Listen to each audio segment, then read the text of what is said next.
오늘 전 여러분과 함께 시편 62편 5절로 8절 말씀을 가지고 잠잠히 하나님만 바라라, 이와 같은 제목으로 말씀을 나누기 원합니다. 제목을 크게 따라해 주시기 바랍니다. 잠잠히 하나님만 바라라. 잠잠히 하나님만 바라라. 지금도 비가 내리고 있습니다마는 장마기와 국성호우로 전국적으로 큰 피해를 입었습니다. 이러한 현상은 한국뿐 아니라 전 세계적으로 일어나고 있습니다. 인간이 자연 생태계를 파괴함으로 말미암아 다가온 지구 온난화의 결과인 것입니다. 극지방의 얼음이 녹아서 해수면이 상승하고 지역에 따라 집중호우, 폭설, 한파, 폭염, 가뭄 등이 일어나면서 생물이 사는 환경을 위협하고 있는 것입니다. 사이언스 타임즈의 보도에 따르면 지구 온도가 2도 상승하면 생물종의 15에서 40%가 멸종할 수 있다고 합니다. 기후변화로 다가온 재앙이 온 세계를 뒤덮고 있는 것입니다. 한 예로 2019년과 20년에 호주 산불로 인해서 약 5천만 에이커, 서울 크기의 336배가 불탔습니다. 6천 채 건물도 함께 파괴됐습니다. 2020년은 중국의 최대 홍수가 범람해서 5,500만이 넘는 우리 남한 전체 인구보다 더 많은 이재민이 발생하고, 태국은 40년 만에 최대 가뭄으로 설탕, 쌀, 고무 등 농작물의 수확에 큰 피해가 예상되고 설탕 수확량만 30%가 떨어져 큰 어려움을 겪게 되었다고 합니다. 인간의 무분별한 산림 파괴와 토양 오염, 대기 오염, 수질 오염을 시킨 결과로 말미암아 그 재앙이 고스란히 우리 인간에게 돌아오게 된 것입니다. 자연환경 회복과 보존이 매우 중요합니다.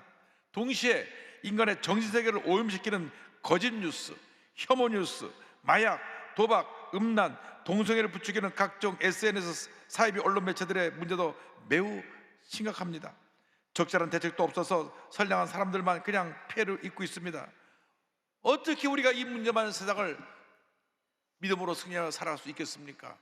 오늘의 말씀은 특별히 다윗이 압살롬을 피해서 피난길에 올랐을 때 고난 가운데 하나님께 기도한 내용입니다. 그는 하나님 앞에 이 모든 고난 가운데서도 먼저 잠잠히 하나님만 바라라고 고백했습니다.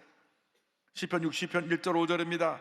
나의 영혼이 잠잠히 하나님만 바라며 나의 영혼이 그에서 나오는도다. 나의 영혼아 잠잠히 하나님만 바라라. 물론 나의 소망이 그로부터 나오는도다. 그런 고난 중에 나의 영혼이 잠잠히 하나님만 바랍니다. 문제가 많고 어려움도 많지만 나의 영혼이 잠잠히 하나님만 바랍니다. 그런 고백을 했습니다. 고난의 때 잠잠히 하나님만 바라보는 우리 모두가 되어야 할 것입니다. 잠잠히 하나님만 바라보라. 잠잠히 하나님만 바라보라. 오늘 우리에게 주는 주님의 말씀입니다. 문제를 만났을 때, 어려움 당했을 때 사람을 찾아다니지 말고 문제에 있는 환경을 바라보고 절망하지 말고 잠잠히 하나님만 믿고 의지하고 바라본 여러분 되시기를 주님의 이름으로 축원합니다. 주님만이 우리의 희망이 되시고 문제 해결자가 되시고 우리의 모든 것이 되시는 것입니다. 잠잠히 주님만 바라보아야 되는 것입니다. 잠잠히 바라본다는 것은 마음을 가라앉히고 믿음을 갖고 잠잠히 주님의 때를 기다리면서 주님만 바라보라고 하는 것을 말씀하고 있습니다. 시편 33편 20절은 말씀합니다. 우리 영혼이 야훼를 바라며 그는 우리의 도움과 방패시로다. 시편 37편 7절입니다. 야훼 앞에 잠잠하고 참고 기다리라. 자기 일이 형통하며 악한 꾀를 이룬 자 때문에 불평하지 말지어다. 불평하지 말라고 말씀합니다. 잠잠하라는 말씀은 어떤 경우에도 우리 입을 열어서 원망과 불평을 하지 말라고 하는 말씀입니다. 우리들이 문제를 만났을 때 원망과 불평하면 더 큰 문제 어려움을 갖고 오게 되는 것입니다. 이스라엘 백성들이 430년 동안 애굽에서 종살이 하다가 하나님의 은혜로 그들이 해방받아 약속의 땅 가나안으로 가게 되었는데 403년 동안 종살이하다 해방되었으니 감사 또 감사 또 감사를 드려도 부족할 저들인데 이만으로 불평했습니다. 불평하고 또 불평하고 또 불평했습니다. 그래서 광야 40년 동안 불평하다가 광야에서 그들은 다 죽게 되었고, 불평하지 않은 감사의 제사를 드린 여호수아 갈렙만 가나안 땅에 들어가게 된 것입니다. 그리고 그 후손들이 가나안에 들어가게 되었습니다. 그렇습니다. 하나님 앞에 우리가 잠잠하고 원망하지 말고 불평하지 말고 주님을 바라보며 주님의 때를 기다리며 믿음으로 나갈 때 하나님의 은혜가 임하게 되는 것입니다. 잠잠히 우리가 하나님만 바라봐야 됩니다. 모든 나의 소망이, 모든 문제의 응답이 하나님께로부터 오는 것입니다. 그런 고백했습니다. 나의 소망이 하나님께로부터 오는도다. 62편 5절입니다. 무릇 나의 소망이 그로부터 나오는도다. 60편 1절에는 잠잠히 내가 하나님을 바랄 때 하나님께로부터 구원이 나온다고 말씀했고, 5절에는 소망이 하나님부터 나온다고 말씀합니다. 우리 하나님 바라보고 의지하고 나올 때 우리에게 구원의 은혜가 임하게 되는 것입니다. 우리에게 하나님의 은혜와 축복과 소망이 임하게 되는 것입니다. 우리를 모든 절망에서 건져주시고, 문제 가운데 건져주시고, 우리를 고통과 괴로움에서 건져주시고, 질병에서 건져주시고, 주말에서 참 소망을 갖고 믿음으로 전해 나갈 수 있도록 우리의 삶을 인도해 주시는 것입니다. 우리의 구원과 소망과 기쁨이 오직 주님께 있습니다. 주님과 나의 반석이 되시고 나의 요새가 되시고 나의 모든 것이 되시는 것입니다. 주를 믿고 나가면 주님께서 우리를 모든 절망에서 건져주십니다. 과거에 우리를 죄 가운데서 구원해 주신 하나님께서 오늘도 우리를 주님의 은혜 가운데, 우리의 모든 문제 가운데 우리를 구원해 주시고, 장차 우리의 미래 가운데서도 우리의 모든 어려움의 소리를 건져주시는 구원의 하나님, 은혜 하나님이 되시는 것입니다. 유명한 성악가인 조지 베버리 쉐어는 예수를 만난 다음 한평생 내 목소리로 주님께 영광을 돌리기 원합니다. 그래서 빌리그리암 전단에 들어가서 빌리그리암 목사님 성에 가시는 곳마다 말씀을 전해 나와서 찬양을 불렀습니다. 50년 전에 여의도 광장에서 100만 명 집회할 때 그때 나와서 이 조지 베버리 쉐어 선생님이 자기가 작사 작곡한 찬송을 불렀습니다. 주 예수보다도 귀한 것은 없네. 그는 그의 믿음의 고백이었습니다. 주 예수보다도 귀한 것은 없네.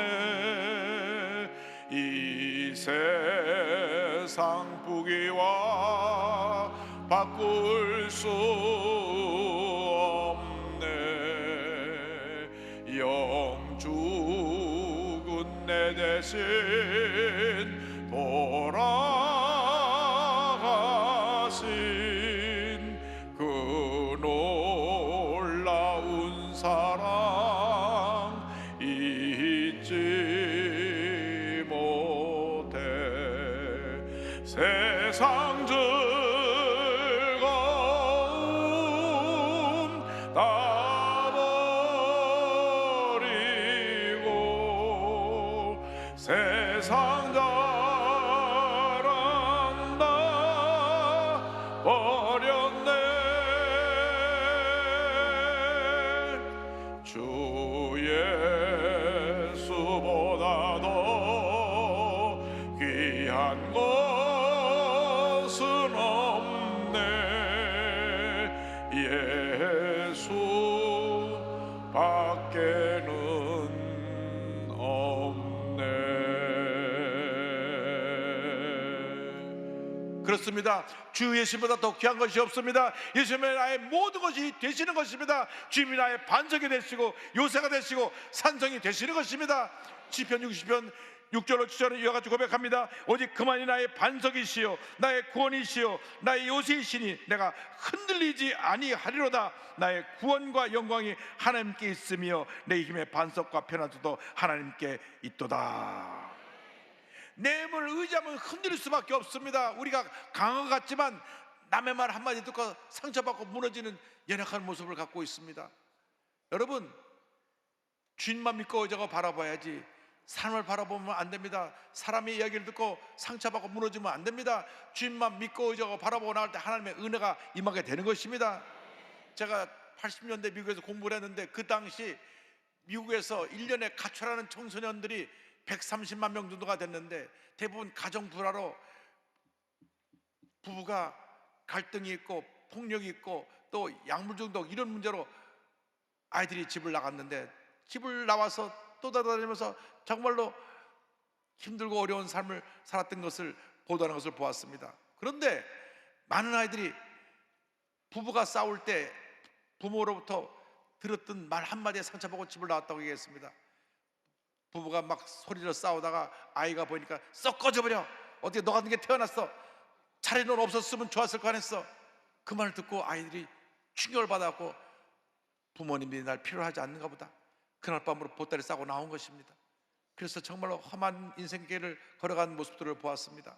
그렇습니다. 우리가 말 한마디로 사람을 살릴 수 있고 죽일 수 있습니다. 그렇기 때문에 우리의 말은 늘 사람을 살리는 말, 생명의 말, 치료하는 말, 용기를 북돋아주는 말이 되어야 되는 것입니다. 그보다 더욱 중요한 것은 우리가 주님의 음성을 듣고 주님 앞에서 결단하고 믿음으로 나가는 것입니다. 사람의 말을 듣지 말고 환경에 다져오는 절망의 모습을 바라보지 말고 주님만 바라보고 주님만 의지하고 믿음으로 전진 또 전진 전진하는 여러분들과 되기를 바랍니다. 히브리서 12장에 저는 말씀합니다. 믿음의 주여 또 온전하게 하시는 예수를 바라보자, 예수를 바라보자, 예수를 바라보자. 할렐루야.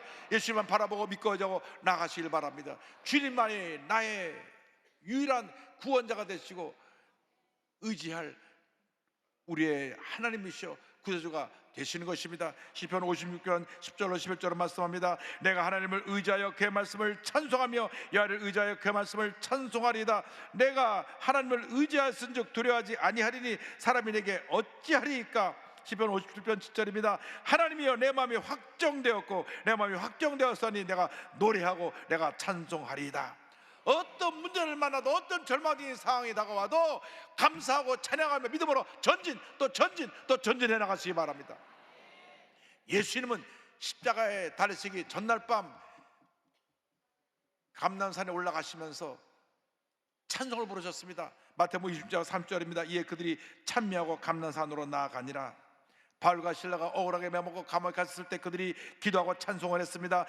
사도행전 10장 25절입니다. 한밤중에 바울과 실라가 기도하고 하나님을 찬송하며 죄들이 듣더라. 아무리 문제와 어려움이 다가와도 혼란의 호수가 우리를 덮쳐도 감사하고 찬양하고 감사하고 찬양하고 감사하고 찬양하고 나가는 여러분들 되기를 주님으로 축원합니다. 그리고 우리는 시대대로 하나님 앞에 우리 마음을 토해놓아야 되는 것입니다. 우리가 문제를 만났을 때 사람 앞에 이야기를 하면 사람들이 잠시 그 얘기를 듣고 고개를 끄덕거려도 문제를 해결해 주지 못합니다. 우리 문제를 해결해 주실 분은 우리 주님 한 분밖에 없는 것입니다. 시편 60편 8절은 말씀합니다. 백성들아 시시로 그를 의지하고 그 앞에 마음을 토하라. 하나님은 우리의 피난처시로다. 고난의 때, 문제를 만났을 때, 절망의 때 주님 앞에 엎드려 마음을 토해놓고 기도해야 되는 것입니다. 주님, 나를 불쌍히 여겨 주옵소서. 나를 이 문제에서 건져나 주시고 이 어려움에서 헤어나올 수 있게 하여 주시옵소서. 주님, 내 병을 고쳐 주옵소서. 우리 가족의 병을 고쳐 주옵소서. 문제를 해결해 주옵소서. 부르짖어 기도할 때 주님이 들으시고 응답하시는 것입니다. 다윗이 고난의 때 부르짖고 또 부르짖었습니다. 얼마나 고난이 심했는지 주님의 응답이 즉시 다가오지 않으니까 하나님이 날 버리지 않으셨는가 그러한 생각까지 했습니다.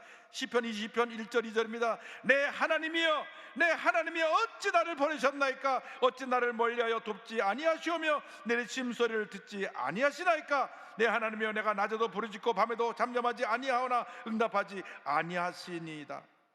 얼마나 그가 간절히 부르짖었는지, 그런데도 밤에도 낮에도 부르짖어도 응답이 다가오지 않으니까 나를 버리지 않으셨나 탄식하며 그는 기도했습니다. 19절에 야여 멀리하지 마옵소서. 나의 힘이시여 속히 나를 도우소서.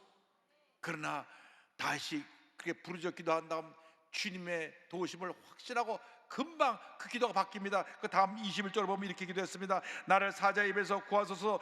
주께서 내게 응답하시고 들소의 뿔에서 구원하셨나이다. 주님이 나에게 응답하셔서 나를 이 들소의 뿔에서 건져주셨습니다. 그는 믿음의 고백을 했습니다. 그는 시편 21편에 하나님이여 어찌하여 나를 버리셨나이까 탄식의 기도를 드렸는데 23편에서는 위대한 승리의 선언을 합니다. 모든 그리스도인이 가장 사랑하는 시편 23편이 22편 고난의 시 다음에 고백된 시라는 것을 우리가 기억해야 됩니다. 시편 23편 4절 5절은 이와 같이 고백합니다. 내가 사망의 음침한 골짜기로 다닐지라도 해를 두려워하지 않을 것은 주께서 나와 함께 하심이라. 주의 지팡이가 막대가 나를 아니하시나이다. 주께서 내 원수의 목전에서 내게 상을 차려주시고 기름을 내 머리에 보이셨으니 내 잔이 넘치나이다. 내 잔이 넘치나이다. 내 잔이 넘치나이다. 여러분 환난 가운데 기뻐하고 감사하고 찬양하면 하나님의 은혜가 임할 것입니다. 축복이 임할 것입니다. 내 잔이 넘치나이다. 이 고백이 주 앞에 드려질 줄로 믿습니다. 환난 중에 기도하고 감사하고 찬양하는 여러분들 되기를 바랍니다. 아무리 힘들어도 아무리 어려워도 포기하지 말고 물러서지 말고 감사하고 찬양하고 감사하고 찬양하고 마음을 토하여 기도하고 또 기도하고 또 기도하면 응답이 다가옵니다. 은혜가 임합니다. 기적이 다가옵니다. 치료가 임합니다. 회복이 임하게 되는 것입니다. 우리가 문제를 만났을 때 기도하지 못하고 감사하지 못하기 때문에 무너지는 것입니다. 우리가 기도하지 않고 찬송하지 않으니까 마음이 어두워지는 것입니다. 찬송할 때 어두운 마음이 밝아집니다. 기도할 때 문제가 떠나가는 것입니다. 찬송가 내 평생에 가는 길을 지으신 호레시오 스페포드 씨의 간증은 늘 마음을 감동시킵니다. 1828년 10월 20일 뉴욕에서 태어난 이분은 1860년 시카고의 법무법인의 로펌의 대표로 있었으면서 린드 대학교와 시카고 의과대학의 법리학 교수로 법리학을 가르쳤습니다. 또한 노스웨스트 장로교 신학교의 이사 및 운영위원이었습니다. 무엇보다도 위대한 부흥사 무디를 도와서 그 무디 교회의 재정집사로서 헌신한 주님의 귀한 일꾼입니다. 그런데 1871년 10월 8일 시카고에 대화재가 일어나서 온 시카고가 불에 휩쓸렸고 10만 명의 이재민이 태어났고 300여 명의 목숨을 잃었습니다. 그가 섬기던 교회도 다 잿더미가 됐고 그가 전 재산을 투자한 큰 저택도 불이나 잿더미가 되고 말았습니다. 그는 얼마 전에 4살 난 아들이 성홍열로 세상을 떠났는데 아들도 잃고 전 재산도 잃는 이런 절망에 빠졌던 것입니다. 그럼에도 그는 낙심하지 아니하고 주님만 바라보았습니다. 어떻게 하면 빨리 교회를 다시 복원해서 지을 수 있을까? 자기 집보다 교회를 다시 짓는 일에 동무서하며 뛰어다녔습니다. 그런데 부인 안나 스페포드 씨는 아들도 죽고 전 재산도 잿더미가 되고 하니까 너무나 마음에 낙심돼서 심신이 쇠약해졌습니다.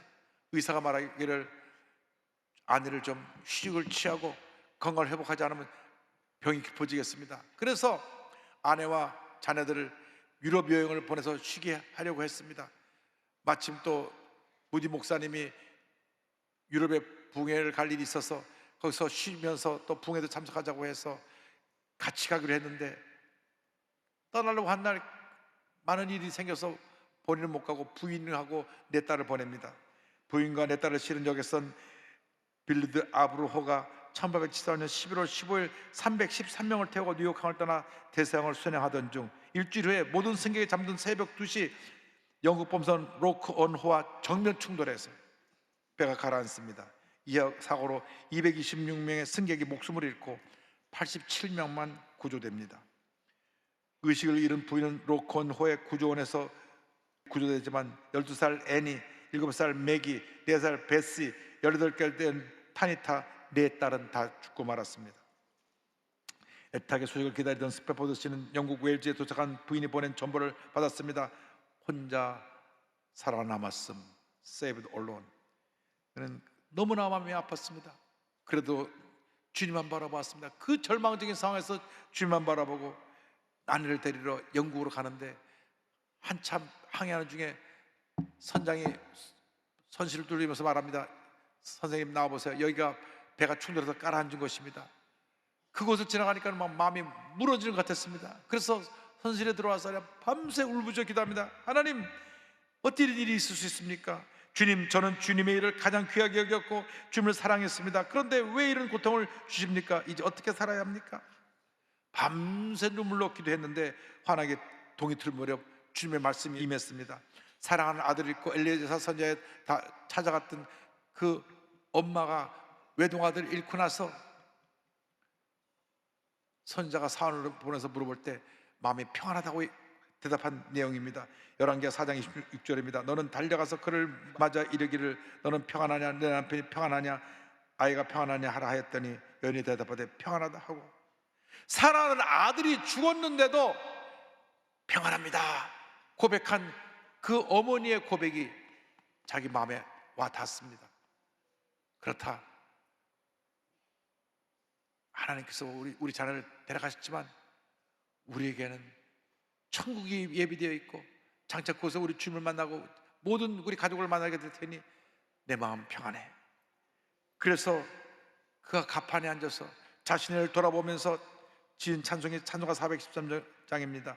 자기 인생을 뒤돌아보면서 때때로 잔잔한 강같이 평탄하기도 했고 큰 풍부가 다가오는 어려운 환경에 처했음을 기억하면서 1절을 짓습니다. 1절에 그 가사가 이렇게 되어 있습니다. 원래는 When peace like a river attends my way, 내 인생길에 강 같은 평화가 흘러들 때도 When sorrows like a sea blows low, 거친 파도 같은 슬픔이 몰아칠 때도 Whatever my lot, thou hast taught me to say. 내 삶에 어떤 일이 생기든지 주님 날 이렇게 말하도록 가르치셨네. It is well, it is well with my soul. 평안해, 내 영혼 평안해. It is well with my soul. It is well, it is well with my soul. 내 영혼 평안해, 평안해, 내 영혼 평안해. 바다를 쳐다보니까 파도가 막 넘실거리면서 막 달려 들어오는데 마치 본인을 삼켰듯 쳐다오는 것 같은 느낌을 받았습니다. 그러면서 그걸 바라보면 2절을 짓습니다. 저마개는 우리를 삼키려고 입 벌리고 달려와도 주 예수는 우리의 대장되니 끝내 싸워서 이기리라. 그리고 자신의 모습을 바라보았습니다. 정말 주님 앞에 부끄러운 것 투성이었습니다.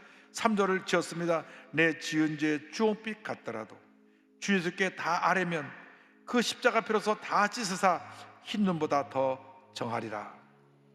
그리고 하늘을 쳐다봅니다. 하늘에 뭉게구름이 피어있는데 뭉게구름 사이로 처음과 내 딸이 아빠를 향해 손짓하는 것 같았습니다. 하늘 쳐다보고 나서 4절을 짓습니다. 저 공중에 구름이 일어나며 큰 나팔이 울릴 때에 주 오셔서 세상을 심판해도 나의 영혼은 겁없으리. 이 찬송이 디엘 무디의 찬송사역자 필립 블리스에 의해서 작곡되어지고 1876년 생키의 복음성가집에 출간되어 전 세계 수많은 사람들에게 큰 감동을 주는 찬송으로 알려지게 됐습니다. 이후 호레시오와 그 부인은 매년 3만 명 이상의 아이를 돌보는 스페포드 아동센터를 설립했고 1881년 다시 얻은 두 자녀와 함께 이스라엘로 가서 평생 동안 고아와 가난한 사람들을 섬기는 삶을 살다가 1888년 10월 16일 그곳에서 주님 품에 안겼습니다. 절망 중에도 주님만 바라보시기 바랍니다. 하나님께 소망을 두시기 바랍니다. 시대대로 여러분 마음을 토하고 주의 도우심을 강구하는 여러분 모두 되기를 주님의 이름으로 축원합니다.